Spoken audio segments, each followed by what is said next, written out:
அனைவருக்கும் வணக்கம். Welcome to Saro's kitchen. இன்றைக்கி நீங்கள் பார்க்க போகிறது மத்தி மீன். நான் இந்த மத்தி மீனை எப்படி க்ளீன் பண்ணியிருக்கேன்னு பாருங்கள். இதில் உள்ள இந்த முள் எல்லாமே நான் எடுத்துட்டேன். ஒரு நீட்டாக க்ளீன் பண்ணியிருக்கேன் பாருங்கள். இப்போ வெள்ளை வெள்ளையர்னு இது மாதிரி தான் மத்தி மீனை நம்ம க்ளீன் பண்ணணும். எனக்கு தலை பிடிக்காது, அதனால் தலை எல்லாத்தையும் நான் கட் பண்ணிட்டேன். இப்போ இதை பொரிக்கிறதுக்கு என்ன தேவைன்றதை பார்க்கலாம். 1 டீஸ்பூன் டேபிள் சால்ட் எடுத்திருக்கேன். 1 டீஸ்பூன் மிளகாய், இது மிளகாய் தூள் எடுத்திருக்கேன், குழம்பு மிளகாய் தூள். இது fish fry masala 2 teaspoon, 1/2 teaspoon மஞ்சத்தூள், 1 டீஸ்பூன் இஞ்சி பூண்டு பேஸ்ட்டு, கார்ன்ஃப்ளவர் மாவு 2 டீஸ்பூன். இப்போ இது எல்லாத்தையும் ஒன்றா சேர்த்து நல்லா பிசைஞ்சு எடுத்துக்கிறலாம். இந்த பிசைஞ்ச மசாலாவை சாப்பிட்டு பார்த்திங்கன்னா உப்பு கரிக்கிற மாதிரி இருக்கணும். அப்படி இருந்தால் தான் இந்த மீனில் நல்லா மசாலா ஏறிட்டு நல்லா சூப்பராக டேஸ்ட்டாக இருக்கும். நம்ம கார்ன்ஃப்ளவர் மாவு சேர்த்ததுனால இது மசாலா பிரிஞ்சு போகாமல் இருக்கும்.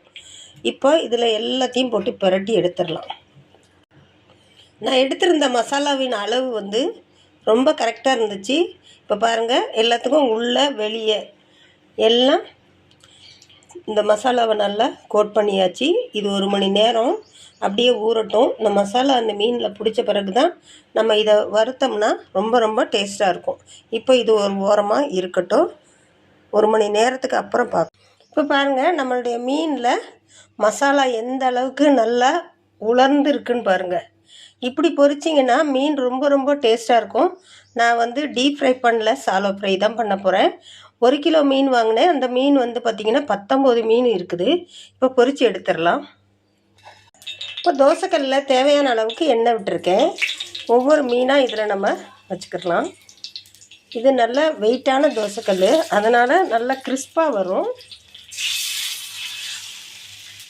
இது போல் எல்லாத்தையும் பொரித்து எடுத்துக்கலாம். இப்போ இது மேலே கொஞ்சம் எண்ணெய் விட்டுக்கலாம். இது குக் ஆகட்டும், திருப்பி போட்டுக்கலாம்.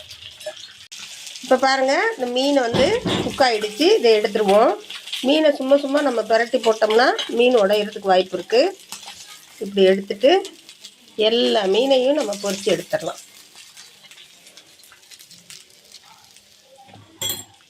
அடுத்த பேட்ச் போட்டுக்கலாம்.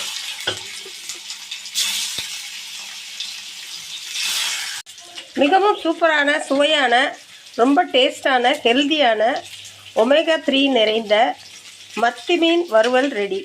இது போல் நீங்களும் ட்ரை பண்ணி பாருங்கள். வீடியோ பிடிச்சிருந்துச்சுன்னா லைக் பண்ணுங்கள், ஃப்ரெண்ட்ஸ் அண்ட் ஃபேமிலிக்கு ஷேர் பண்ணி கமெண்ட் பண்ணுங்கள், சப்ஸ்கிரைப் பண்ணுங்கள். தேங்க்யூ. மீண்டும் சந்திப்போம்.